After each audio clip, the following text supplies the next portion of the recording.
ಹೇಳ್ತೇನೆ, ಇದೆಲ್ಲ ನಾನು ಮಾಡುವಂಥದ್ದು. ನೀವು ಬೇಕಾದ್ರೂ ನೋಡಿ, ಇಲ್ಲಿಂದ ಸಾಗರವನ್ನು ದಾಟಿ ಹೋದಂತಹ ಹನುಮಂತ ಕೊನೆಗೆ ಅದೆಲ್ಲ ಅಶೋಕವನ ಎಲ್ಲ ಘಟನೆಗಳಾದ ನಂತರ ಅವನನ್ನು ಹಿಡಿದ್ರು. ಹಿಡಿಯುವಾಗಲೂ ಕೂಡ ಏನು ಬಂದು ಇವ ಯಾರು ಬ್ರಹ್ಮಾಸ್ತ್ರವನ್ನು ಬಿಟ್ಟಾಗ ಇವ ಬ್ರಹ್ಮಾಸ್ತ್ರ ಗೌರವ ಕೊಟ್ಟು ಕೈ ಕಟ್ಟಿ ಕುಳಿತುಕೊಂಡ ರಾವಣನ ಸಭೆಗೆ ತೆಗೆದುಕೊಂಡು ಹೋದ್ರು. ರಾವಣ ಹನುಮಂತನನ್ನು ನೀನ್ ಯಾರು ಅಂತ ಕೇಳಿದ. ನೀನ್ ಯಾರು ಅಂತ ಕೇಳಿದಾಗ ವಾಲ್ಮೀಕಿಗಳು ಬಹಳ ಚೆನ್ನಾಗಿ ಹೇಳಿದ್ದಾರೆ. ದೂತೋಹಂ ಕೋಸಲೇಂದ್ರಸ್ಯ ರಾಮಸ್ಯ ಕ್ಲಿಷ್ಟ ಕರ್ಮಣ ಅಂತ ಹನುಮಂತ ಆಡಿದ್ದು. ನೀನ್ ಯಾರು ಅಂತ ಕೇಳಿಕೊಳ್ಳೆ ಅವ ನೆಟ್ಟ ನಾನು ಹನುಮಂತ ಅಂತ ಹೇಳಿಲ್ಲ. ದೂತೋಹಂ ಕೋಸಲೇಂದ್ರಸ್ಯ, ನಾನು ರಾಮನ ದೂತ ಎಂಬುದು ಮೊದಲು ಹೇಳ್ದ. ನಂತರ ಆ ರಾಮ ಎಂಥವನು ಅಂತ ಎರಡನೇ ಶಬ್ದ ರಾಮಸ್ಯ ಅಕ್ಲಿಷ್ಟ ಕರ್ಮಣ. ಇದನ್ನು ನೋಡಿ ರಾವಣ ತಿಳ್ಕೊಳ್ಬೇಕು, ಒಬ್ಬ ದೂತನೇ ಇಷ್ಟೊಂದು ಮಾಡ್ತಾನೆ ಅಂತ. ಆದ್ರೆ ಈಗ ಅಲ್ಲಿಂದ ಹಾರಿ ಇಲ್ಲಿಗೆ ಬಂದು ಇಡೀ ಅಶೋಕಾನವನ್ನೆಲ್ಲ ನಾಶ ಮಾಡಿ 77,000 ರಕ್ಕಸರು, ಅವನ ಇಂದ್ರಾರಿ ಅಂದ್ರೆ ರಾವಣ ದೊಡ್ಡ ಮಗ, ಅವನೊಟ್ಟಿಗೆ ಇಂದ್ರಜಿತ್ ಅವನೊಟ್ಟಿಗೆ ಬಂದು ಅಂಥವರನ್ನು ಬಾಗಿಲು ಅಗುಳಿ ಅಂತ ಗೊತ್ತಾಗ್ತದೆ, ನಮ್ಮ ಕಡೆ ಮಿಡ ಅಂತ ಹೇಳ್ತಾರೆ ಯಲ್ಲಾಪುರದ ಭಾಷೆಯಲ್ಲಿ, ಅಂದ್ರೆ ಚಿಲಕ ಬಾಗಿಲು. ಅವ ಅಶೋಕವನಕ್ಕಿರುವಂತಹ ದ್ವಾರದ ಆ ಚಿಲಕವನ್ನು ತೆಗೆದುಕೊಂಡು 77,000 ರಕ್ಕಸರನ್ನು ಬಡಿದು ಬಂದಿದ್ದಾನೆ. ಇಂತಹ ಹನುಮಂತ ಇಷ್ಟು ಪರಾಕ್ರಮ ಮೆರೆದವನು ನೀನ್ ಯಾರು ಅಂತ ಕೇಳಿದ್ರೆ ನಾನು ರಾಮನ ದೂತ, ದೂತೋಹಂ ಕೋಸಲೇಂದ್ರಸ್ಯ ಅಂತ ಆಡ್ತಾನೆ. ಜೀವನದಲ್ಲಿ ಏನೂ ಮಾಡದೆ ಹೋದಂತಹ ನಾವು ನೀನ್ ಯಾರು ಅಂತ ಕೇಳಿದ್ರೆ ನಮ್ಮ ಹೆಸರು ಹೇಳ್ತೇವೆ. ಇಷ್ಟನ್ನೂ ಮಾಡಿದಂತಹ ಹನುಮಂತ ನೀನ್ ಯಾರು ಅಂತ ಕೇಳಿದ್ರೆ ನಾನು ರಾಮನ ದೂತ ಅಂತ ಆಡ್ತಾನೆ. ಇದು ಜೀವನಕ್ಕೆ ಬೇಕಾದದೊಂದು ದೊಡ್ಡ ಶಿಕ್ಷಣ. ಯಾಕೆ ಹಾಗೆ ಹೇಳ್ತಾನೆ ಅಂತ ಕೇಳಿದ್ರೆ ಎದುರಿಗಿರುವಂತಹ ರಾವಣ ಅರ್ಥ ಮಾಡಿಕೊಳ್ಬೇಕು. ಒಬ್ಬ ಆಳೇ ಹೀಗಿರುವಾಗ ಇನ್ನು ಆಳು ಈ ಆಳನ್ನ ಆಳುವಂಥವ ಅಂದ್ರೆ ಸ್ವಾಮಿ ಇವ ಹೇಗಿರಬೇಕು ಅಂತ ರಾವಣ ಅಂದಾಜು ಮಾಡಬೇಕು. ಹಾಗಾಗಿ ಅವ ಎರಡನೇ ಶಬ್ದ ಹೇಳ್ತಾನೆ, ರಾಮಸ್ಯ ಅಕ್ಲಿಷ್ಟ ಕರ್ಮಣ. ಕರ್ಮ ಅಂದ್ರೆ ಒಂದು ಕ್ರಿಯೆ, ಅಕ್ಲಿಷ್ಟ ಕರ್ಮ ಅಂದ್ರೆ ಎಂತಹ ವಿಷಯವನ್ನಾದ್ರೂ ಆತ ಸಾಧಿಸಬಹುದಾದಂತಹ ರಾಮನ ದೂತ ತಾನು ಅಂತ ಹನುಮಂತ ಆಡ್ತಾನೆ. ಹೀಗೆ ಇಂತಹ ಮಹಾಪುರುಷರ ಜೀವನವನ್ನು ಅಲ್ಲಲ್ಲಿ ನಾವು ನೋಡಿದಾಗ ಮಾತ್ರ ಅವರ ಜೀವನದಲ್ಲಿ ಅಡಗಿರಬಹುದಾದಂತಹ ಮೌಲ್ಯಗಳನ್ನು ನಾವು ಪಡ್ಕೊಳ್ಳುವುದಕ್ಕೆ ಸಾಧ್ಯ. ಹಾಗಾಗಿ ಇಂತಹ ನಮ್ಮ ರಾಮ ಬದುಕಿದ್ದೇ ಹಾಗೆ, ಕೃಷ್ಣ ಬದುಕಿದ್ದೇ ಹಾಗೆ, ಅಥವಾ ಭೀಷ್ಮಾದಿಗಳು ಬದುಕಿದ್ದೇ ಹಾಗೆ, ಅಂಥವರ ಬದುಕನ್ನು ನೋಡಿದಾಗ ಜೀವನದ ಮೌಲ್ಯ ಏನು ಅಂತ ಗೊತ್ತಾಗ್ತದೆ. ಯಾಕೆಂದ್ರೆ ಈ ಜೀವನ ಶಬ್ದಕ್ಕೆ ಬದುಕುವಿಕೆ ಅಂತ ಒಂದು ಅರ್ಥ ಸಾಮಾನ್ಯವಾಗಿ ಎಲ್ಲರಿಗೂ ಗೊತ್ತಿರುವಂಥದ್ದು. ನೀರು ಅಂತ ಮತ್ತೊಂದು ಅರ್ಥ. ನೀರನ್ನು ನಾವು ಜೀವನ ಅಂತ ಕರೀತೇವೆ. ಯಾಕೆ ನೀರನ್ನು ಜೀವನ ಅಂತ ಕರೀತೇವೆ ಅಂದ್ರೆ ಅನೇಕರ ಜೀವನಕ್ಕೆ ಅದು ಆಧಾರವಾಗಿರುವುದರಿಂದ ಅದು ಜೀವನ. ಯಾಕೆಂದ್ರೆ ಆಹಾರವನ್ನು ತಿನ್ನದೇ ಹೋದ್ರೆ ನಾವು ಹಂಗೊಂದಷ್ಟು ದಿವಸಗಳು ಬದುಕೋದು, ಅದು ನೀರು ಕುಡಿಯೋದೇ ಹೆಚ್ಚು ಬದುಕಲಿಕ್ಕೆ ಆಗೋದಿಲ್ಲ. ಯಾಕೆಂದ್ರೆ ನಮ್ಮ ಶರೀರವು ಹೊರಗಿಂದ ನೀರು ಕುಡಿಯದೇ ಹೋದ್ರೂ ಒಳಗಿರುವಂತಹ ನೀರನ್ನಾದ್ರೂ ಬಳಸ್ಕೊಳ್ತದೆ. ನೀರಿಲ್ಲದೆ ಬದುಕುವುದು ಕಷ್ಟ. ಆದ್ರಿಂದ ನೀರನ್ನು ಕೂಡ ಜೀವನ ಅಂತ ಕರೆದಿದ್ದಾರೆ. ಈ ಮೌಲ್ಯ ಅನ್ನೋ ಶಬ್ದವು ಬಹಳ ರೀತಿಯಲ್ಲಿ ಮೌಲ್ಯ ಅಂತ ಕೆಲವರು ಹೇಳ್ತಾರೆ, ಮೌಲ್ಯ ಅಂತ ಇನ್ನು ಕೆಲವರು ಹೇಳ್ತಾರೆ, ಮೌಲಿಕ ಅಂತ ಮತ್ತೆ ಕೆಲವರು ಹೇಳ್ತಾರೆ. ತಾತ್ಪರ್ಯ ಏನು ಅಂದ್ರೆ ಮೂಲದಲ್ಲಿ ಇರುವಂಥದ್ದು ಮೌಲ್ಯ, ಮೂಲದಲ್ಲಿ ಏನಿದೆಯೋ ಅದು ಮೌಲ್ಯ ಅಂತ ತಾತ್ಪರ್ಯ. ಹಾಗಾಗಿ ನಾನು ಹುಟ್ಟುವಾಗ, ನಾನು ಈ ಪ್ರಪಂಚದ ದೃಷ್ಟಿಯನ್ನು ನೋಡುವಾಗ ನನಗೆ ಏನಿರಲಿಲ್ಲ, ಒಂದು ಹೆಸರು ಇರಲಿಲ್ಲ, ಅಥವಾ ನನ್ನ ಹೆಸರು ಹಿಂದಿರುವಂತಹ ಯಾವುದೇ ಪದವಿಗಳಿರಲಿಲ್ಲ, ಹೆಸರು ಮುಂದಿರುವಂತಹ ಯಾವ ಪದವಿಗಳು ಇರಲಿಲ್ಲ. ಹಾಗಾಗಿ ಮೂಲದಲ್ಲಿ ನಾವು ಯಾವ ಭಾವವನ್ನು ತಳೆದು ಇದ್ದೇವೋ ಅಂತಹ ಭಾವವನ್ನು ಮುಂದುವರಿಸಿಕೊಂಡು ಹೋಗುವುದೇ ಈ ಜೀವನದ ಮೌಲ್ಯಗಳ ಅನುಸರಣೆ. ಮತ್ತು ನಾವು ಹೊಸದಾಗಿ ಏನು ಮಾಡಬೇಕಾದಿಲ್ಲ. ನಾವು ಹೆಚ್ಚು ಮುಂದೆ ನೋಡುವುದಕ್ಕಿಂತಲೂ ಹೆಚ್ಚು ಹಿಂದೆ ನೋಡಿದ್ರೆ ನಮ್ಮ ಜೀವನ ಅತ್ಯಂತ ಸಾರ್ಥಕ ಆಗ್ತದೆ. ನಾನು ನಿನ್ನೆ ಹೇಗೆ ಬದುಕಿದ್ದೆ, ನಿನ್ನೆ ಬದುಕುವುದಕ್ಕೆ ಅನುಕೂಲವಾದಂತಹ ಬದುಕು ಇವತ್ತಿನ ಬದುಕು ಅಂತ ನಾವು ಒಂದು ಬಾರಿ ವಿಚಾರ ಮಾಡಿದ್ರೆ ಅದು ಉತ್ತಮವಾದಂತಹ ಜೀವನದ ಮೌಲ್ಯ ಆಗುವುದಕ್ಕೆ ಸಾಧ್ಯ. ಹಾಗಾಗಿ ಅಂತಹ ಒಬ್ಬ ಸುಭಾಷಿತಕಾರ ಬಹಳ ಚೆನ್ನಾಗಿ ಹೇಳ್ತಾನೆ ಅದನ್ನ. ಈಗ ನೀವು ಅನೇಕ ವೇದಗಳನ್ನು ಮಂತ್ರಗಳನ್ನೆಲ್ಲ ತಿಳ್ಕೊಂಡಂತವರಿದ್ದೀರಿ. ಅನೇಕ ಮಂತ್ರಗಳಲ್ಲಿ ವಿರೋಧಾಭಾಸ ಇದೆ. ಹಾಗೆಂದ್ರೆ ಈಗ ನೋಡಿ, ಅಹಿಂಸಾ ಪರಮೋ ಧರ್ಮ ಅಂತ ಎಲ್ಲ ಕಡೆ ಇದೆ. ಆದ್ರೆ ಯಾಗದಲ್ಲಿ ಹಿಂಸೆ ಮಾಡಬೇಕು ಅಂತ ಅದೇ ಮಂತ್ರ ಹೇಳ್ತದೆ. ಯಾಗಾಂಗವಾಗಿ ಹಿಂಸೆ ಮಾಡಬಹುದು ಅಂತ. ಯಾಕೆಂದ್ರೆ ಈ ಕಲಿಯುಗದಲ್ಲಿ ಪಶುಯಾಗಗಳೆಲ್ಲ ಇಲ್ಲ, ಹಿಂದಿನ ಯುಗಗಳಲ್ಲೆಲ್ಲ ಇದ್ವು. ಹೀಗೆ ಅನೇಕ ಮಂತ್ರಗಳಲ್ಲಿ ಭಿನ್ನತೆ ಇದೆ. ಶ್ರುತಿ ವಿಭಿನ್ನ ಸ್ಮೃತಯಶ್ಚ ಭಿನ್ನ. ಈಗ ಸ್ಮೃತಿಗಳು ಕೂಡ ಎಷ್ಟೋ ಭಿನ್ನ. ಈಗ ನೋಡಿ, ನಿಮ್ಗೆಲ್ಲ ಆಯುರ್ವೇದ ಗೊತ್ತಿದ್ದವ್ರು ಇರ್ಬೋದು. ಆಯುರ್ವೇದ ಗೊತ್ತಿದ್ದವ್ರು ಏನ್ ಹೇಳ್ತೀರಿ? ನಿತ್ಯವೂ ಅಭ್ಯಂಗ ಸ್ನಾನ ಮಾಡಬೇಕು ಅಂತ ಆಯುರ್ವೇದ ಗೊತ್ತಿದ್ದವ್ರು ಹೇಳ್ತಾರೆ. ಅದು ಧರ್ಮಶಾಸ್ತ್ರದವ್ರು ಏನ್ ಹೇಳ್ತಾರೆ? ವಾರಕ್ಕೆ 2 ದಿನ ಮಾತ್ರ ಅಭ್ಯಂಗ ಮಾಡಬೇಕು ಅಂತ ಹೇಳ್ತಾರೆ. ಹೀಗೆ ಕೆಲವೊಮ್ಮೆ ನಮ್ಮ ಶಾಸ್ತ್ರಗಳಲ್ಲೇ ಈಗ ವಿರೋಧ ಇದೆ. ನೈಕೋ ಮುನಿ ಯಸ್ಯ ವಚಃ ಅಪ್ರಮಾಣ. ಈಗ ಯಾವುದೇ ಒಬ್ಬ ಋಷಿ ಹೇಳಿದ್ದನ್ನೇ ನಾವು ಪ್ರಮಾಣ ಅಂತ ತಿಳ್ಕೊಂಡು ಆಚರಿಸುವಂತಹ ಪ್ರಮೇಯ ಇಲ್ಲ. ಯಾಕೆಂದ್ರೆ ನೋಡಿ, ಈಗ ಬೃಹಸ್ಪತಿಗಳಿಗೆ ಯಾವ ನೀತಿ ಆಗ್ತದೆಯೋ ಅದು ಶುಕ್ರಾಚಾರ್ಯರಿಗೆ ಆಗೋದಿಲ್ಲ, ಶುಕ್ರಾಚಾರ್ಯರಿಗೆ ಆಗುವಂತಹ ನೀತಿ ಬೃಹಸ್ಪತಿಗಳಿಗೆ ಆಗೋದಿಲ್ಲ. ಹೀಗೆ ಅವರವರಲ್ಲಿ ವೈಮತ್ಯ ಇದೆ.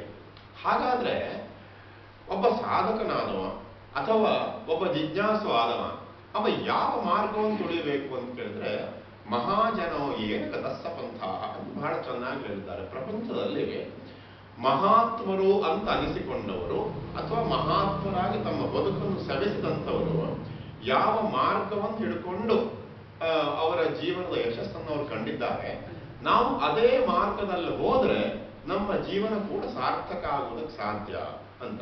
ಹಾಗಾಗಿ ರಾಮನಿರಲಿ, ಕೃಷ್ಣನಿರಲಿ, ಅಥವಾ ಇನ್ಯಾವುದೋ ಪೌರಾಣಿಕ ಪುರುಷರಿರಲಿ, ಅವರ ಜೀವನ ಎಲ್ಲವೂ ಕೂಡ ನಮಗೆ ಆದರ್ಶ. ಯಾಕೆ ಅಂದ್ರೆ ಅವರು ಈ ರೀತಿಯಾಗಿ ಬದುಕಿದ್ದಾರೆ. ಆ ಬದುಕನ್ನ ನಾವು ಬದುಕುವುದೇ ಜೀವನದ ಅತ್ಯಂತ ದೊಡ್ಡ ಮೌಲ್ಯ. ಅವರು ಬದುಕಿದಾಗೆ ಬದುಕಿದ್ರೆ ಈ ಜೀವನಕ್ಕೆ ಮತ್ತೇನೂ ಬೇಡ, ಎಲ್ಲವೂ ಸಾಕಾಗ್ತದೆ. ನೋಡಿ, ಬೇಕಾದ್ರೆ ನೀವು ಹೀಗೊಮ್ಮೆ ರಾಮನ ಚಿತ್ರಣವನ್ನು ಕಣ್ಣಿಗೆ ತಂದುಕೊಳ್ಳಿ.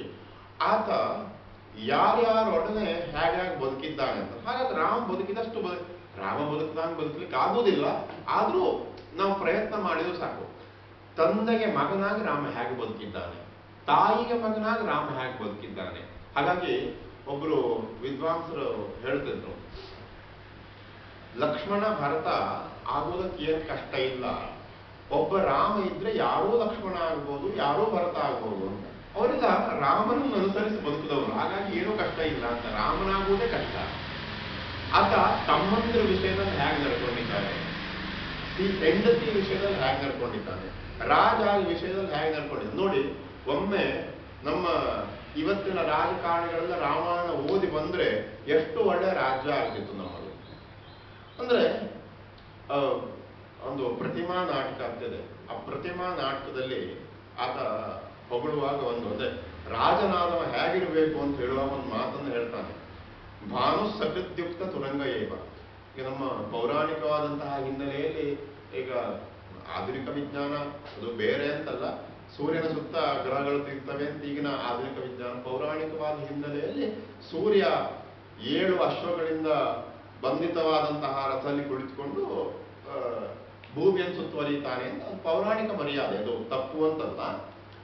ಹಾಗಾಗಿ ಆ ಸೂರ್ಯನ ರಥಕ್ಕೆ ಕಟ್ಟಿದಂತಹ ಕುದುರೆಗಳನ್ನು ಬಿತ್ತಲೇ ಇರುವಂತೆ, ಅವ ಒಂದೇ ಸಾರಿ ರಥಕ್ಕೆ ಕಟ್ಟಿದ್ದಂತೆ. ಅಂದ್ರೆ ನಿತ್ಯವೂ ಸಂಚಾರಶೀಲ ಅಂತ ಅರ್ಥ. ಭಾನು ಸಕೃದ್ಯುಕ್ತ ತುರಂಗ ಏವ ರಾತ್ರಿಂ ದಿವಂ ಗಂಧವಃ ಪ್ರಯಾತಿ. ಹಗಲು ರಾತ್ರಿ ಎನ್ನುವ ಭೇದವಿಲ್ಲದೆ ವಾಯು ಸಂಚಾರ ಮಾಡ್ತಾನೆ. ಯಾಕೆ ಅವನು ಒಂದು ಕ್ಷಣ ತನ್ನ ಸಂಚಾರವನ್ನು ಬಿಟ್ಟರೂ ಲೋಕ ಮತ್ತು ಉಳಿಯುವುದಿಲ್ಲ. ಹೀಗೆಲ್ಲ ಹೇಳಿ ಹೇಳಿ ಷಷ್ಠಾಂಶ ವೃತ್ತೇರಪಿ ಧರ್ಮ ಏಷಃ ಅಂತ. ಷಷ್ಠಾಂಶ ವೃತ್ತಿ ಅಂದ್ರೆ ರಾಜನಿಗೆ ಹೇಳುವಂತಹ ಶಬ್ದ ಇದು. ಪ್ರಜೆಗಳಿಂದ ಕರವನ್ನು ಸಂಗ್ರಹ ಮಾಡಿ 6 ಭಾಗದಲ್ಲಿ 1 ಭಾಗ ಕರವನ್ನು ತನ್ನ ಉಪಜೀವನಕ್ಕಾಗಿ ನಡೆಸುವ, ಅಂದ್ರೆ ಬಳಸಿಕೊಂಡು ಬದುಕುವಂಥವನ್ನು ಷಷ್ಠಾಂಶ ವೃತ್ತಿ ಅಂತ ಕರೀತಾರೆ. ರಾಜನಿಗೂ ಕೂಡ ಇದು ಧರ್ಮ ಅಂತ ಆಡಿದ್ದಾರೆ. ರಾಜ ಹೀಗಿರಬೇಕು, ಎಷ್ಟೊತ್ತಿಗೂ ಕಾರ್ಯತತ್ಪರನಾಗಿಯೇ ಇರಬೇಕಾದದ್ದು ಅಂತ. ಹಾಗಾಗಿ ರಾಮ ರಾಜಾರಾಮನಾಗಿ ಹೇಗೆ ನಡ್ಕೊಂಡ, ರಾಮ ಹನುಮಂತನಂಥವರ ಸ್ವಾಮಿಯಾಗಿ ಹೇಗೆ ನಡ್ಕೊಂಡ, ರಾಮ ಲವಕುಶರ ವಿಷಯದಲ್ಲಿ ಹೇಗೆ ನಡ್ಕೊಂಡ.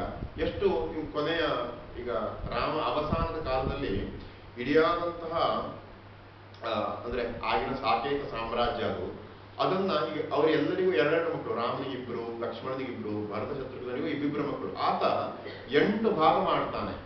8 ಭಾಗ ಮಾಡಿ ಎಲ್ಲರ ಮಕ್ಕಳಿಗೂ ಒಂದೊಂದು ಭಾಗವನ್ನು ಆಳ್ವಿಕೆ ಮಾಡುವುದಕ್ಕೆ ಹೇಳಿ ಕುಶನನ್ನ ಅಯೋಧ್ಯೆಯಲ್ಲಿಟ್ಟು ಎಲ್ಲರೂ ಕುಶನ ಅಡಿಯಲ್ಲಿ ನೀವು ನಿಮ್ಮ ರಾಜ್ಯವನ್ನು ನಡೆಸ್ಕೊಂಡು ಹೋಗಬೇಕು ಅಂತ ಹೇಳಿ ರಾಮ ನಂತರ ರಾಮ ನಿರ್ಯಾಣವನ್ನು ಮಾಡ್ತಾನೆ.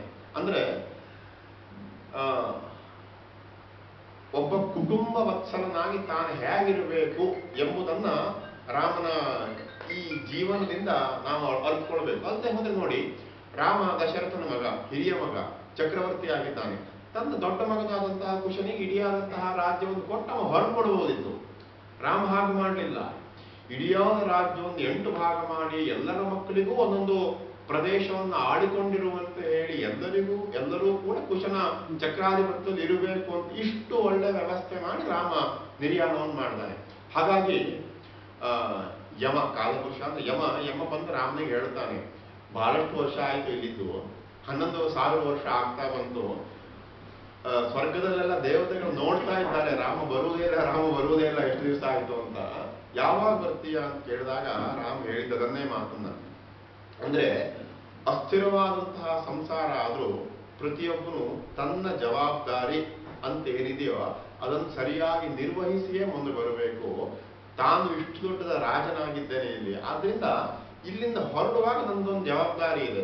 ಈಗ ಮುಂದಿನವರಿಗೆ ರಾಜ್ಯ ಕಟ್ಟಬೇಕು, ವ್ಯವಸ್ಥೆ ಆಗಬೇಕು, ಇಷ್ಟು ಮಾಡಿ ಹೊರಡ್ತೇನೆ ಅಂತ ರಾಮ ಅಷ್ಟೊಂದು ಬಹಳ ಸರಿಯಾಗಿ ವ್ಯವಸ್ಥೆ ಮಾಡಿ ಹೊರಟಿದ್ದಾನೆ. ಹಾಗಾಗಿ ರಾಮನ ಬದುಕನ್ನು, ಕೃಷ್ಣನ ಬದುಕನ್ನು ನೋಡಿದ್ರೆ ಸಾಕು, ಜೀವನದ ಮೌಲ್ಯಗಳು ಏನು ಅಂತ ನಮ್ಗೆ ಅರ್ಥ ಆಗ್ತವೆ. ಅವರು ಬದುಕಿದ ಹಾಗೆ ನಾವು ಬದುಕಿದ್ರು ಸಾಕು. ಬದುಕಲಿಕ್ಕೆ ಸಾಧ್ಯ ಇಲ್ಲದೆ ಹೋದ್ರು ಅಥವಾ ಅನುಕರಣೆಯನ್ನಾದರೂ ನಾವು ಮಾಡಿದ್ರೆ, ಈಗ ನೋಡಿ ರಾಮನ ಬದುಕು ಅಂತೂ ಇಷ್ಟು. ಹಾಗಾಗಿ ಇವರ ಬದುಕನ್ನೆಲ್ಲ ನಾವು ಆದರ್ಶದ ಬದುಕು ಅಂತ ಕರೀತೇವೆ. ಆದರ್ಶ ಅಂದ್ರೆ ಏನು? ಆದರ್ಶ ಅಂದ್ರೆ ಕನ್ನಡಿ ಅಂತ ಅರ್ಥ. ಇವರು ಆದರ್ಶ ವಿದ್ಯಾರ್ಥಿಗಳು ಅಂತ ಯಾರ್ಯಾರು ಪ್ರಶಸ್ತಿ ತೆಗೆದುಕೊಳ್ತಾರೋ ಅವ್ರು ಮತ್ತೆ ಮುಂದೆ ತಪ್ಪು ಮಾಡಬಾರ್ದು. ಯಾಕೆಂದ್ರೆ ಆದರ್ಶ ಅಂದ್ರೆ ಕನ್ನಡಿ ಅಂತ ಅರ್ಥ. ನಾವು ನಿತ್ಯ ಪೌಡರ್ ಹಚ್ಕೊಳ್ಳುವಾಗ, ಟಿಕ್ಲಿ ಹಚ್ಕೊಳ್ಳುವಾಗ ಎಲ್ಲ ಕನ್ನಡಿ ನೋಡ್ತೇವೆ. ಕನ್ನಡಿ ನೋಡಿ ಸರಿ ಮಾಡುವುದೇನು? ನಮ್ಮ ಮುಖವನ್ನು ನಾವು ಸರಿ ಮಾಡಿಕೊಳ್ತೇವೆ. ನಮ್ಮ ಮುಖದಲ್ಲಿ ಏನಾದ್ರೂ ಕಲೆಗಳಾದ್ರೆ ಅದನ್ನು ಕನ್ನಡಿಯನ್ನು ನೋಡಿ ನಾವು ಸರಿ ಮಾಡಿಕೊಳ್ತೇವೆ. ಹಾಗಾಗಿ ಆದರ್ಶ ಜೀವನ ಅಂದ್ರೆ ಹಾಗೆ. ಪ್ರಪಂಚದ ಇತರ ಜನರು ತಮ್ಮ ಬದುಕನ್ನ ಯಾರ ಬದುಕಿಗೆ ಹೋಲಿಸಿ ನೋಡುವಂತಹ ಸಂಭವ ಇದೆಯೋ ಅಂತಹ ಜೀವನವನ್ನ ನಾವು ಆದರ್ಶ ಜೀವನ ಅಂತ ಕರೆಯಬಹುದು. ಕನ್ನಡಿಯಂತಿರುವಂತಹ ಬದುಕು. ಯಾಕೆಂದ್ರೆ ಕನ್ನಡಿಗೆ ತಾನು ತೋರಿಸ್ಕೊಳ್ಳುವುದಕ್ಕೇನೂ ಇಲ್ಲ. ತನ್ನ ಎದುರಿಗೆ ಏನಿದೆಯೋ ಅದನ್ನು ಅದು ಯಥಾವತ್ತಾಗಿ ತೋರಿಸ್ತದೆ. ಹಾಗಾಗಿ ನಾವು ಮುಖದ ಮೇಲೆ ಏನಾದ್ರೂ ಕಲೆ ಇದ್ರೆ ಅದು ಮುಖದ ದೋಷವೇ ಬಿಟ್ರೆ ಕನ್ನಡಿಯ ದೋಷ ಅಲ್ಲ. ಕಲೆ ಇದ್ದದ್ದು ಮುಖದಲ್ಲಾದ್ರಿಂದ ಕನ್ನಡಿಯಲ್ಲಿ ಕಲೆ ಕಾಣುತ್ತದೆ. ಹಾಗಾಗಿ ಮುಖದಲ್ಲೇ ಕಲೆ ಇಲ್ಲದೆ ಹೋದ್ರೆ ಕನ್ನಡಿಯಲ್ಲೂ ಕಲೆ ಕಾಣುವುದಿಲ್ಲ. ಹಾಗಾಗಿ ನಾವು ರಾಮನ ಜೀವನವನ್ನು, ಕೃಷ್ಣನ ಜೀವನವನ್ನು ಅಥವಾ ಇನ್ನು ಅನೇಕರ ಜೀವನವನ್ನು ನೋಡಿ ನಮ್ಮ ಜೀವನದಲ್ಲಿರುವಂತಹ ಕಲೆಗಳನ್ನು ಹೇಗೆ ಕನ್ನಡಿಯನ್ನು ನೋಡಿ ನಾವು ಕಲೆಗಳನ್ನು ಸರಿ ಮಾಡಿಕೊಳ್ತೇವೋ ಅದೇ ರೀತಿಯಾಗಿ ಜೀವನದ ಕಲೆಗಳನ್ನ ನಾವು ಬೇರೆಯವರ ಜೀವನವೆಂಬ ಆದರ್ಶದಲ್ಲಿ ಕನ್ನಡಿಯಲ್ಲಿ ನೋಡಿ ಸರಿ ಮಾಡಿಕೊಂಡಾಗ ನಮ್ಮ ಜೀವನ ಜೀವೋತ್ಕರ್ಷ ಅಂತ ಒಂದು ಒಳ್ಳೆ ಶಬ್ದವನ್ನ ನಮ್ಮ ಪರಂಪರೆಯಲ್ಲಿ ಹೇಳ್ತಾರೆ. ಜೀವೋತ್ಕರ್ಷ ಅಂದ್ರೆ ಇದು.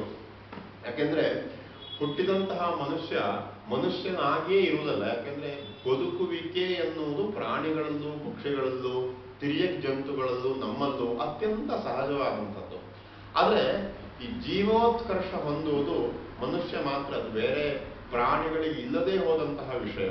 ಹಾಗಾಗಿ ಈ ಜೀವೋತ್ಕರ್ಷ ಯಾವಾಗ ಸಾಧಿತ ಆಗ್ತದೆ ಅಂತ ಹೇಳಿದ್ರೆ, ಹೀಗೆ ಅನುಕರಣೀಯರಾದಂತಹ ವ್ಯಕ್ತಿಗಳ ಜೀವನವೆಂಬಂತಹ ಕನ್ನಡಿಯಲ್ಲಿ ನಾವು ನಮ್ಮ ಜೀವನವೆಂಬ ದೇಹವನ್ನು, ಪ್ರತಿಬಿಂಬವನ್ನು ನೋಡಿದಾಗ ಅದು ಈಗ ನಾವು ವಿಚಾರ ಮಾಡಬೇಕು. ಮಗನ ವಿಷಯದಲ್ಲಿ ರಾಮ ಹೇಗೆ ನಡ್ಕೊಂಡಿದ್ದಾನೆ, ಅತ್ಯಂತ ಸಿಟ್ಟು ಬಂದು ತಂದೆ ತಾಯಿಯರಿಗೆ ಬೈಯುವ ವಿಷಯ ಬಂದಾಗ ರಾಮ ಹೇಗೆ ನಡ್ಕೊಂಡಿದ್ದಾನೆ ಅಂತ ನಾವು ಒಂದು ಕ್ಷಣಕ್ಕೆ ಯೋಚನೆ ಮಾಡಿದ್ರೆ ಸಾಕು. ರಾಮ ಕೈಕೇಯಿಗೆ ಹೇಳ್ತಾನೆ ವನವಾಸಕ್ಕೆ ಹೋಗುವಾಗ ಅಥವಾ ಹೋಗಿ ಬಂದ ನಂತರದಲ್ಲೆಲ್ಲ, ಅಮ್ಮ ನೀನು ಒಂದು ವೇಳೆ ಈ ವರವನ್ನು ದಶರಥನಲ್ಲಿ ಕೇಳದೆ ಹೋದ್ರೆ ದಶರಥ ನರಕಕ್ಕೆ ಹೋಗ್ತಾ ಇದ್ದ ಅಂತ. ಯಾಕೆ ನರಕಕ್ಕೆ ಹೋಗ್ಬೇಕು? ಚಕ್ರವರ್ತಿ ಅವನು ಮೊದಲೇ ಈ ಶಂಬರಾಸುರನ ವಧೆಯ ಪ್ರಕರಣದಲ್ಲಿ ನಿಮಗೆಲ್ಲ ವಿಷಯ ಗೊತ್ತೇ ಇದೆ. ಕೈಗೆ ಕೊಟ್ಟಂತಹ 2 ವರಗಳು. ಆ ಕೈಕೇಯಿ ಆ ವರಗಳಿಂದ ರಾಮನ ಪಟ್ಟಾಭಿಷೇಕವನ್ನು ಭರತನ ಅಭಿಷೇಕನ ಮಾಡಬೇಕು ಅಂತ ಹೇಳ್ತಾಳೆ. ಇದನ್ನು ಕೇಳಿದಂತಹ ರಾಮ ತಾಯಿಗೆ ಹೇಳ್ತಾನೆ, ತಾಯಿ ನೀನು ಬೇಸರ ಆಗಬೇಡ, ನೀನು ನಮ್ಮ ವಂಶಕ್ಕೆ ಮಹದುಪಕಾರವನ್ನು ಮಾಡಿದ್ದೀಯ. ಒಂದು ವೇಳೆ ನೀನು ವರವನ್ನು ಕೇಳದೆ ಹೋದ್ರೆ ಚಕ್ರವರ್ತಿ ಕೊಟ್ಟಂತಹ ಮಾತು ಬಂಜೆ ಆಗಿಬಿಡ್ತಾ ಇತ್ತು, ಚಕ್ರವರ್ತಿ ನರಕಕ್ಕೂ ಬೀಳ್ತಾ ಇದ್ದ. ನೀನು ವರವನ್ನು ಕೇಳುವುದರ ಮೂಲಕ ನನ್ನ ತಂದೆ ನರಕಕ್ಕೆ ಹೋಗುವುದನ್ನು ತಪ್ಪಿಸಿದ್ದಿ ನೀನು ಅಂತ. ನೀವು ಯಾವ ಮಗ ಇಟ್ಟುಕೊಂಡು ಮಾತಾಡೋದಕ್ಕೆ ಸಾಧ್ಯ? ತನ್ನ ಪಟ್ಟಾಭಿಷೇಕವನ್ನು ತಪ್ಪಿಸಿ ಕಾಡಿಗೆ ಕಳಿಸಿದಂತಹ ಯಾವ ತಾಯಿಗೆ ರಾಮನನ್ನ ಬಿಟ್ಟಂತಹ ಯಾವ ಮಗ ಇಟ್ಟುಕೊಂಡು ಮಾತಾಡೋದಕ್ಕೆ ಸಾಧ್ಯ? ಹಾಗಾಗಿ ನಾವು ಸಂದರ್ಭ ಬಂದಾಗ ರಾಮನ ನೆನಪು ಮಾಡಿಕೊಂಡ್ರೆ ಸಾಕು. ರಾಮ ತಾಯಿ ವಿಷಯದಲ್ಲಿ ಹೇಗೆ ನಡ್ಕೊಂಡ, ರಾಮ ತಂದೆಯ ವಿಷಯದಲ್ಲಿ ಹೇಗೆ ನಡ್ಕೊಂಡ. ಲಕ್ಷ್ಮಣ ಅತ್ಯಂತ ಸಿಟ್ಟು ಬರುವವ ಲಕ್ಷ್ಮಣ. ಅವನನ್ನ ರಾಮ ಆಗಾಗ ಸೌಮ್ಯ ನೀವು ಬೇಕಾದ್ರೆ ವಾಲ್ಮೀಕಿ ರಾಮಾಯಣವನ್ನು ನೋಡಿ 10 ಬಾರಿ ಸೌಮ್ಯ ಅಂತ ಲಕ್ಷ್ಮಣನಿಗೆ ಸಂಬೋಧನೆ ಇದೆ. ಯಾಕೆ ಸಂಬೋಧನೆ ಅಂದ್ರೆ ನೀನು ಸಿಟ್ಟು ಮಾಡಬೇಡ ಎಂಬುದೇ ತಾತ್ಪರ್ಯ. ಹಾಗಾಗಿ ಲಕ್ಷ್ಮಣನನ್ನ ರಾಮ ತನ್ನ ಒಟ್ಟಿಗೆ ಕರ್ಕೊಂಡು ಬರ್ತಾನೆ. ಯಾಕೆಂದ್ರೆ ರಾಮನ ಇಲ್ಲದೆ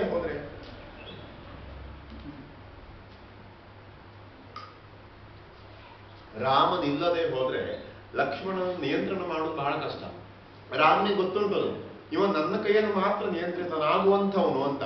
ರಾಮನಿಗೆ ಪಟ್ಟಾಭಿಷೇಕ ತಪ್ಪಿ ಹೋಯಿತು ಅಂದಾಗ ಲಕ್ಷ್ಮಣ ದಶರಥನನ್ನ ಸೆರೆಯಲ್ಲಿಟ್ಟಾலும் ನಿನಗೆ ಪಟ್ಟ ಕಟ್ಟಿಸ್ತೇನೆ ಅಂತ ಆಡಿದಂಥವನು. ಇಂತಹ ಬಹಳ ಉಗ್ರ.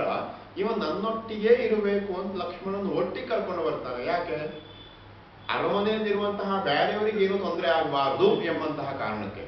ಹೀಗೆ ಮುಂದೆ ಭರತ ಬಂದು ಕೇಳಿದಾಗ ಎಲ್ಲಾದ್ರೂ ನಮ್ಮಂಥವರಾದ್ರೆ ಆಗಲಿ ಮರೆ ಅಡ್ಡಿಲ್ಲ, ಮನೆಗೆ ಬಂದ್ಬಿಡ್ತೇನೆ ನಾನು ಹೊರಡ್ಬೋದು.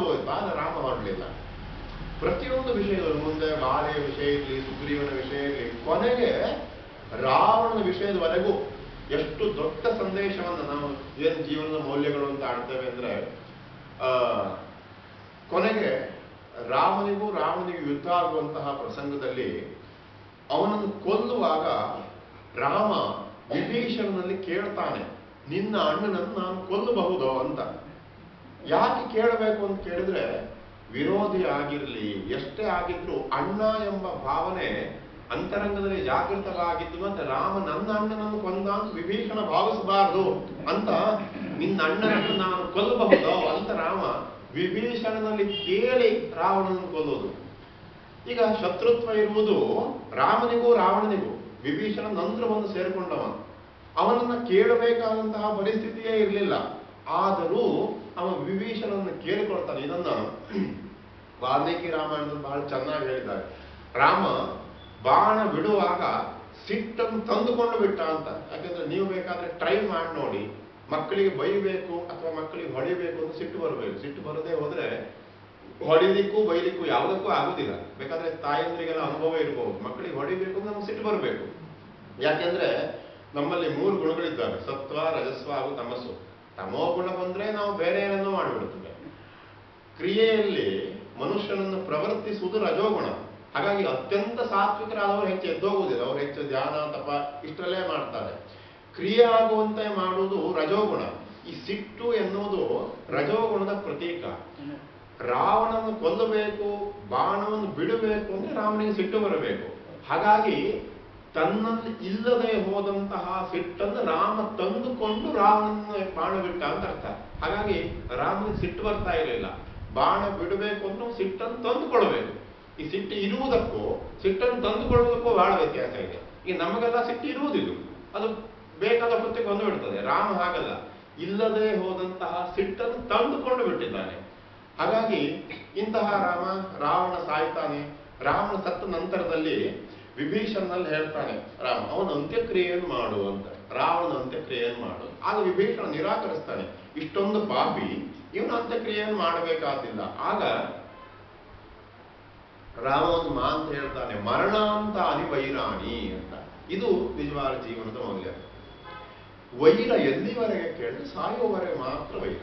ಸತ್ತ ಮೇಲೆ ಎಲ್ಲಿಯ ವೈರ, ಯಾಕಾಗಿ ವೈರ?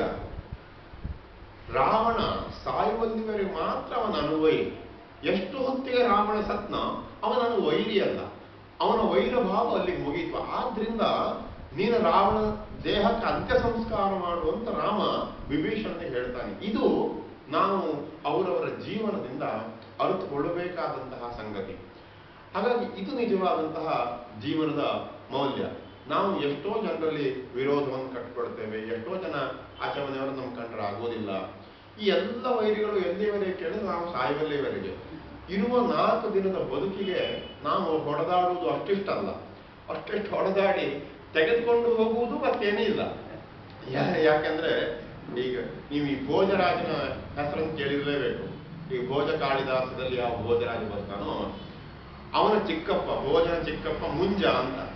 ಆ ಮುಂಜ ಈ ಭೋಜರಾಜನಿಗೆ ರಾಜ್ಯ ಸಿಗಬಾರದು ಅಂತ ಅವ ಸಣ್ಣಿರುವಾಗ ಒಂದು 4 ಜನ ಕಟುಕರ ಕೈಯಲ್ಲಿ ಅವನನ್ನ ಬೆಟ್ಟಕ್ಕೆ ತೆಗೆದುಕೊಂಡು ಹೋಗಿ ನೀವು ಅವನನ್ನು ಕೊಂದು ಹಾಕ್ಬಿಡಿ ಅಂತ ಒಂದು ಆಜ್ಞೆ ಕೊಟ್ಟು ಕಳಿಸ್ತಾನೆ. ಈ ಭೋಜ ಸಣ್ಣವನಿರುವಾಗ ಆತ ಬೆಟ್ಟಕ್ಕೆ ಅರಣ್ಯಕ್ಕೆ ಹೋದ ಮೇಲೆ ಗೊತ್ತಾಗ್ತದೆ, ಓ ನನ್ನನ್ನ ಕೊಲ್ಲಿಕ್ಕೆ ಇವರು ನನ್ನಲ್ಲಿ ಇಲ್ಲಿ ತಂದಿದ್ದಾರೆ, ಮತ್ತೆ ಚಿಕ್ಕಪ್ಪನೇ ಇವರನ್ನ ಕಳಿಸಿದ್ದಾನೆ. ಆಗ ಆ ಕಟುಕರಿಗೆ ಈ ಭೋಜ ಒಂದು ಮಾತು ಹೇಳ್ತಾನೆ, ಸರಿ ನೀವು ನನ್ನ ಕೊಲ್ಲಬೇಕಾದದ್ದೇನಿಲ್ಲ, ಯಾಕೆಂದ್ರೆ ನಾನು ಪುನಃ ಚಿಕ್ಕಪ್ಪನ ರಾಜ್ಯವನ್ನು ಇಳಿಸಿ ಮತ್ತೆ ರಾಜನಾಗಬೇಕಾದ ಹಂಬಲ ನನಗಿಲ್ಲ. ನಾನೊಂದು ಶ್ಲೋಕ ಬರ್ಕೊಡ್ತೇನೆ, ಆ ಶ್ಲೋಕವನ್ನ ಚಿಕ್ಕಪ್ಪನಿಗೆ ಕೊಡಿ ನೀವು ಅಂತ ಹೇಳಿ ಈ ಮುಂಜನಿಗೆ, ಚಿಕ್ಕಪ್ಪನಾದಂತಹ ಮುಂಜನಿಗೆ ಈ ಭೋಜ ಒಂದು ಶ್ಲೋಕ ಬರೆದು ಕಳಿಸಿದ್ದಾನೆ. ಬಹಳ ಚೆನ್ನಾಗಿದೆ ಶ್ಲೋಕ. ಆ ಶ್ಲೋಕದ ತಾತ್ಪರ್ಯ, ಶ್ಲೋಕ ಬೇಡ, ತಾತ್ಪರ್ಯ ಹೇಳ್ತಾನೆ. ಮಾಂಧಾತಾಚ ಮಹೀಪತಿ ಕೃತಯುಗಾಲಂಕಾರ ಭೂತೋ ಗತಃ. ಕೃತಯುಗಕ್ಕೆ ಅಲಂಕಾರ ಪ್ರಾಯರಾದಂತಹ ಮಾಂಧಾತನೇ ಮೊದಲಾದಂತಹ ಮಹೀಪತಿಗಳು, ರಾಜರು, ಅವರೀಗೆಲ್ಲ ಜೀವನ ಮುಗಿಸಿ ಹೋಗಿದ್ದಾರೆ. ಸೇತುರಿ ಏನ ಮಹೋದಧೌ ವಿರಚಿತ ಕ್ವಾಸೌ ದಶಾಸ್ಯಾಂತಕ. ಸಮುದ್ರಕ್ಕೆ ಸೇತುವೆಯನ್ನು ಕಟ್ಟುವುದು ಅಂತ ರಾಮನೇ ಮೊದಲು ಕಟ್ಟಿದ್ರು. ಹಿಂದೆ ಸೇತುವೆ ಕಟ್ಟದಂತಹ ಉದಾಹರಣೆ ಇರಲಿಲ್ಲ. ಸಣ್ಣ ಸಣ್ಣ ಹಳ್ಳ ಕೊಳ್ಳಗಳಿಗೆ ಕಟ್ಟಿದ್ರು, ಸಮುದ್ರಕ್ಕೆ ಯಾರು ಕಟ್ಟಿರ್ಲಿಲ್ಲ. ಹೀಗೆ ಸಮುದ್ರಕ್ಕೆ ಯಾರು ಸೇತುವೆಯನ್ನು ಕಟ್ಟಿದ್ನೋ ಶ್ರೀರಾಮ, ಅಂತಹ ರಾವಣನನ್ನು ಕೊಂದಂತವ ಇವತ್ತಿಲ್ಲ. ಅನ್ಯೇ ಚಾಪಿ ಯುಧಿಷ್ಠಿರ ಪ್ರಭೃತಯೋ ಯಾತಾದಿವಂ ಭೂಪತೆ. ಧರ್ಮವನ್ನೇ ಉಸಿರಾಗಿಸಿಕೊಂಡು ಬದುಕಿದಂತಹ ಧರ್ಮರಾಜನೇ ಮೊದಲಾದಂತಹ ಧರ್ಮ ಮೂರ್ತಿಗಳು ಇವತ್ತಿಗಿಲ್ಲ. ನೈಕೇನಾಪಿ ಸಮಂಗತ ವಸುಮತಿ ಮುಂಚತ್ವಯ ಯಾಸತಿ. ಈ ಇಷ್ಟೊಂದು ಧರ್ಮಾತ್ಮರೆಲ್ಲ ತಮ್ಮ ಬದುಕನ್ನು ಬದುಕಿ ಹೋಗಿದ್ದಾರೆ. ಈ ಭೂಮಿ ಯಾರ ಹಿಂದೂ ಇನ್ನೂ ಹೋಗ್ಲಿಲ್ಲ. ಈ ಹಿಂದನ್ನು ನೋಡಿದ್ರೆ ಬಹುಶಃ ನಿನ್ನ ಒಟ್ಟಿಗೆ ಈ ಭೂಮಿಯೆಲ್ಲ ಹೋಗ್ತಾಂಗ ಅನಿಸ್ತದೆ ಅಂತ ಈ ಭೋಜ ಮುಂಜನಿಗೆ ಬರೆದುಕೊಟ್ಟಂತಹ ಪತ್ರದಲ್ಲಿ. ಅಂದ್ರೆ ಭೂಮಿ ಯಾರಿಗೂ ಶಾಶ್ವತ ಅಲ್ಲ, ಅಂತಂತವ್ರ ಒಟ್ಟಿಗೆ ಭೂಮಿ ಹೋಗಲಿಲ್ಲ, ನಿನ್ನೊಟ್ಟಿಗೆ ಸರ್ವತಾ ಹೋಗೋದಿಲ್ಲ, ನೀ ಆಸೆ ಮಾಡಬೇಡ ಅಂತ ಅಷ್ಟು 5-6 ವರ್ಷದ ಹುಡುಗ ತನ್ನ ಚಿಕ್ಕಪ್ಪನಿಗೆ ಇದನ್ನ ಈ ಶ್ಲೋಕವನ್ನು ಬರೆದು ಕೊಟ್ಟು ತಾನು ನಂತರ ಆತ ಸಿಗ್ತಾನೆ, ದೊಡ್ಡ ಆಗ್ತಾನೆ, ಮತ್ತೆ ಭೋಜ ರಾಜ ಆಗ್ತಾನೆ. ಇವತ್ತಿನ ಭೂಪಾಲ್ ಏನಿದೆ ಅದು ಭೋಜ ಆಳಿದಂತಹ ಪ್ರದೇಶ, ಆದ್ರಿಂದ ಭೂಪಾಲ್ ಅಂತ ಬಂದಿರೋದು. ಅವ ವಿಖ್ಯಾತ ರಾಜ, ಬೇರೆ ಕಥೆ. ಹಾಗಾಗಿ ಯಾರ ಒಟ್ಟಿಗೂ ಭೂಮಿ ಹೋಗುವುದಿಲ್ಲ. ನಮ್ಮ ಬದುಕು ಅತ್ಯಂತ ಅಶಾಶ್ವತ ಅಂತ ತಿಳ್ಕೊಳ್ಳುವುದೇ ನಾವು ಅದು ದೊಡ್ಡ ಮೌಲ್ಯವನ್ನು ನಮ್ಮಲ್ಲಿ ನಾವು ಇಟ್ಟುಕೊಂಡ ಹಾಗೆ. ಇನ್ನು ಅನೇಕ ದಾರ್ಶನಿಕರಿದ್ದಾರೆ. ಇವೆಲ್ಲರೂ ಕೂಡ ಹೀಗೆ ಬದುಕು ಅಸ್ಥಿರ ಎಂಬುದಾಗಿಯೇ ಭಾವಿಸಿಕೊಂಡು ತಮ್ಮ ಬದುಕನ್ನ ಸಾಗಿಸ್ಕೊಂಡು, ನಿಮಗೆಲ್ಲ ಭರ್ತೃಹರಿ ಹೆಸರು ಕೇಳಿರ್ಲೇಬೇಕು, ಶತಕತ್ರಯದಿಂದ ಪ್ರಸಿದ್ಧನಾದಂಥವ. ಆ ಭರ್ತೃಹರಿ ವಸ್ತುತಃ ಒಂದು ರಾಜನಾಗಿರ್ತಾನೆ. ರಾಜನಾಗಿಯಾಗ ಒಂದಿನ ಹೀಗೆ ಆಸ್ಥಾನದಲ್ಲಿ ಅವ ಕುಳಿತುಕೊಂಡಿರುವಾಗ ಒಬ್ಬ ಮುನಿ ಒಂದು ಮಾವಿನ ಹಣ್ಣನ್ನು ತೆಗೆದುಕೊಂಡು ಭರ್ತೃಹರಿಯ ಆಸ್ಥಾನಕ್ಕೆ ಬರ್ತಾನೆ.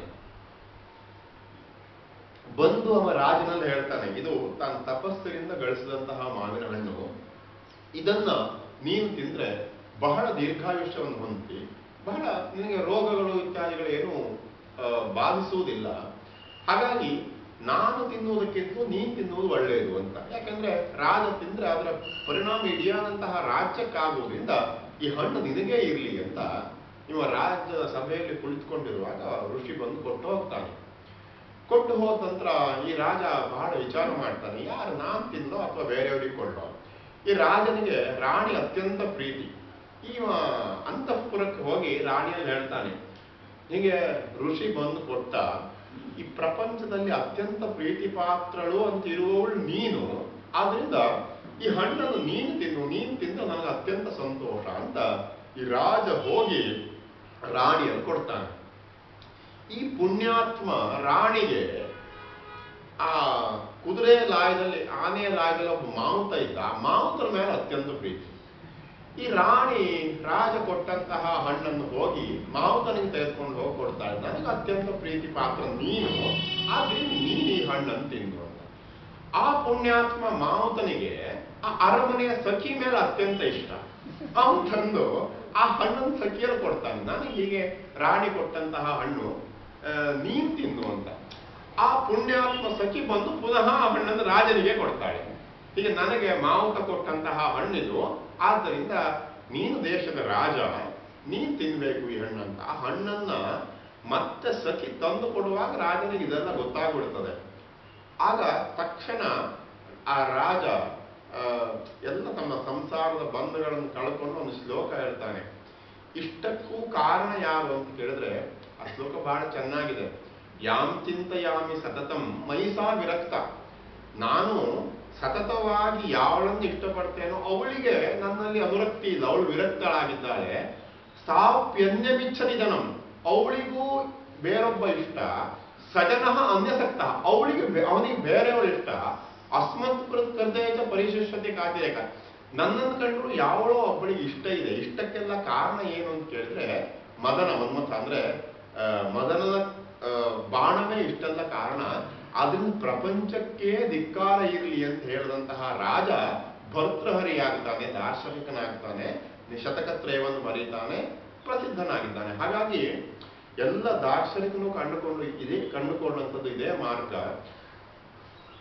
ಜೀವನದಲ್ಲಿ ಬೇಕು ಬೇಕು ಅಂತನ್ನೋದು ಯಾವತ್ತೂ ಇರ್ತದೆ. ಈ ಬೇಕುಗಳೆಲ್ಲ ಯಾವತ್ತು ಸಾಕು ಅಂತ ನಾವು ಅನಿಸ್ಕೊಳ್ತೇವೋ ಆವತ್ತು ಮಾತ್ರ ನಾವು ಜೀವನದ ಧನ್ಯತೆಯನ್ನ ಪಡೆಯುವುದಕ್ಕೆ ಸಾಧ್ಯ. ಭಾಗವತದಲ್ಲಿ ಬಲಿಯ ಯಜ್ಞ ಮಂಟಪಕ್ಕೆ ವಾಮನ ಬರ್ತಾನೆ, ವಾಮನಾವತಾರದ ವಾಮನ ಬಂದು ಎಲ್ಲ ಬಹಳ ಚೆನ್ನಾಗಿದೆ. ಯಾಕೆಂದ್ರೆ ನಾವು ಆಧುನಿಕ ವಿಚಾರದಿಂದ ಹಿಂದಿನ ಪುರಾಣ ಕಾವ್ಯಗಳನ್ನು ನೋಡಬೇಕಾದದ್ದು ಹೇಗೆ ಅಂತ ಆ ಭಾಗವತದ ದೃಷ್ಟಾಂತವನ್ನು ನೋಡಿದ್ರೆ ಗೊತ್ತಾಗ್ತದೆ.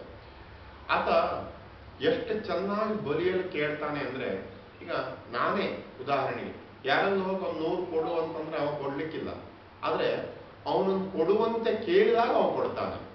ಈ ವಾಮನ ಬಂದಂತಹ ಬಲಿಯ ಯಜ್ಞಶಾಲೆಗೆ ಬಂದು ಬಲಿಯ ಪರಂಪರೆಯನ್ನೆಲ್ಲ ಹೊಗಳ್ತಾ ಬರ್ತಾನೆ. ನಿನ್ನ ಅಜ್ಜ ಹಿರಣ್ಯಕಶಿಪು, ಹಿರಣ್ಯಾಕ್ಷ, ಅವನ ಮಗ ಪ್ರಹ್ಲಾದ ಅಂತ ಭಕ್ತ, ಅವನ ಮಗ ವಿರೋಚನ ಮಗ ಬಲಿ, ನೀನು ಬಹಳ ದಾನಿ ಅಂತ ಕೇಳಿದ್ದೇನೆ, ಹೀಗೆಲ್ಲ ಅಂದ್ರೆ ಅದೇನಂದ್ರೆ ವಾಮನ ಕೇಳಿದ್ದನ್ನು ಬಲಿ ಕೊಡಬೇಕು. ಹಾಗಾಗಿ ಅಂತಹ ಮನೋಭೂಮಿಕೆಯನ್ನು ಸಿದ್ಧ ಮಾಡಿಕೊಂಡು ನಂತರ 3 ಪಾಲು ಭೂಮಿ ಕೊಡು ಅಂತ ಕೇಳ್ತಾನೆ. ಆ ಹೇಳುವಾಗ ಅಲ್ಲೊಂದು ಒಳ್ಳೆಯ ಸಂದರ್ಭ ಬರ್ತದೆ. ಬೇಕು ಅಂತ ಅನ್ನೋವನಿಗೆ ಎಷ್ಟು ಕೊಟ್ಟರೂ ಬೇಕು ಅಂತ. ಈಗ 7 ಸಪ್ತದ್ವೀಪ ವಸುಮತಿ ಅಂತ ಹಿಂದಿರುವ ಈಗ ಇಡಿಯಾದ ಭೂಮಿ 7 ದ್ವೀಪಗಳಿಂದ ಆವೃತವಾದದ್ದು ಅಂತ ಪೌರಾಣಿಕವಾದ ಮರ್ಯಾದೆ. ಬೇಕು ಅಂತ ಅನ್ನುವವನಿಗೆ 7 ದ್ವೀಪಗಳನ್ನು ಕೊಟ್ಟರು ಮತ್ತೆ ಬೇಕು ಅಂತ ಅನಿಸ್ತದೆ. ಸಾಕು ಅಂತ ಅನ್ನೋವನಿಗೆ 3 ಪಾದ ಸಾಕು ಅಂತ ವಾಮನ ಬಹಳ ಚೆನ್ನಾಗಿ ಹೇಳ್ತಾನೆ. ಆದ್ರಿಂದ ಶ್ರೀಮಂತ ಯಾರು ಅಂತ ಕೇಳಿದ್ರೆ ಸಾಕು ಅಂತ ಹೇಳುವ ಶ್ರೀಮಂತ ಅಂತ. ಅತ್ಯಂತ ಬಡವ ಯಾರು ಅಂತ ಕೇಳಿದ್ರೆ ಪ್ರಪಂಚದಲ್ಲಿ ಬೇಕು ಅಂತ ಹೇಳುವ ಅತ್ಯಂತ ಬಡವ ಅಂತ. ಹಾಗಾಗಿ ನಾವೆಲ್ಲ ಏನ್ ತಿಳ್ಕೊಳ್ತೇವೆ, ಇಷ್ಟು ದುಡ್ಡಿದ್ರೆ ಇದಿದ್ರೆ ಅವ್ರು ಅತ್ಯಂತ ಶ್ರೀಮಂತರು. ನಿಜವಾಗಿ ಸಾಕು ಅಂತ ಹೇಳುವ ಅತ್ಯಂತ ಶ್ರೀಮಂತ, ಇನ್ನೂ ಬೇಕು ಅಂತ ಹೇಳುವ ಅತ್ಯಂತ ಬಡವ. ಹಾಗಾಗಿ ಇಂತಹ ಜೀವನದ ಮೌಲ್ಯವನ್ನ ನಾವು ನಮ್ಮ ಜೀವನದಲ್ಲಿ ಅಳವಡಿಸಿಕೊಂಡು ಹೋದ್ರೆ ನಿಜವಾದಂತಹ ಜೀವೋತ್ಕರ್ಷ ಸಿದ್ಧ ಆಗಬಹುದು. ಇನ್ನೂ ಅನೇಕ ವಿಷಯಗಳಿದ್ದಾರೆ. ಆದರೂ ಯಥಾಮತಿಯಾಗಿ ನನಗೆ ಈ ಕಾಲಕ್ಕೇನು ಸ್ಫುರಣೆಯಾಗಿದೆ ಅದನ್ನ ನಿಮ್ಮ ಮುಂದೆ ಇಟ್ಟಿದ್ದೇನೆ. ಹಂಸಕ್ಷೀರ ನ್ಯಾಯದಿಂದ ನೀವು ಅದನ್ನ ಸ್ವೀಕರಿಸಬೇಕು ಅಂತ ಪ್ರಾರ್ಥಿಸ್ತಾ ಗಾಯತ್ರಿ ಗೆಳೆಯರ ಬಳಗ ಹೆಸರೇ ತುಂಬಾ ವಿಶಿಷ್ಟ ಆದದ್ದು. ಯಾಕೆಂದ್ರೆ 2 ನಿಮಿಷ ಉಪನಿಷತ್ನಲ್ಲಿ ಒಂದು ಕಥೆ ಬರ್ತದೆ. ಒಂದ್ಸಾರಿ ಬ್ರಹ್ಮನಿಗೆ ಜಿಜ್ಞಾಸೆ ಆಯ್ತಂತೆ, ಈ ಪ್ರಪಂಚದ ಸಾರ ಏನು ಅಂತ ಅರಿಯಬೇಕು ಅಂತ. ಸಾವಿರಾರು ವರ್ಷ ತಪಸ್ಸು ಮಾಡಿದ ಬ್ರಹ್ಮ. ಈ ಏನು ವೇದಗಳಿದ್ದಾವೆ, ಋಗ್ಯಜು ಸಾಮಾತ್ರ ವೇದಗಳು ಪ್ರಪಂಚದ ಸಾರ ಅಂತ ಬ್ರಹ್ಮ ತಿಳ್ಕೊಂಡ. ಅದಾದ ನಂತರ ಮತ್ತೆ ತಪಸ್ಸು ಮಾಡಿದ, ವೇದಗಳ ಸಾರ ಏನು ಅಂತ. ವೇದಗಳ ಸಾರ ಗಾಯತ್ರಿ ಅಂತ ಬ್ರಹ್ಮನಿಗೆ ಕಾಣಿತು. ಆದ್ರಿಂದ ಈ ಹೆಸರೇ ಬಹಳ ಅದ್ಭುತವಾದದ್ದು. ಯಾಕಂದ್ರೆ ಗಾಯತ್ರಿ ಅಂತ ಪ್ರಪಂಚದ ಸಾರ, ಪ್ರಪಂಚದ ವಿಷಯ. ಹಾಗಾಗಿ ಈ ಪ್ರಪಂಚದ ವಿಷಯವನ್ನು ತಿಳ್ಕೊಳ್ಳುವುದಕ್ಕೆ ನೀವು ಗಾಯತ್ರಿ ಬಳಗವನ್ನು ಸೇರಿಸಿಕೊಂಡು ಇಷ್ಟೊಂದು ಕಾರ್ಯಕ್ರಮಗಳನ್ನು ಮಾಡ್ತಾ ಇದ್ದೀರಿ. ಅದರಿಂದ ನಿಮಗೆ ಪುನಃ ಆಭಾರವನ್ನ ವ್ಯಕ್ತಪಡಿಸ್ತಾ ವಿರಮಿಸ್ತೇನೆ.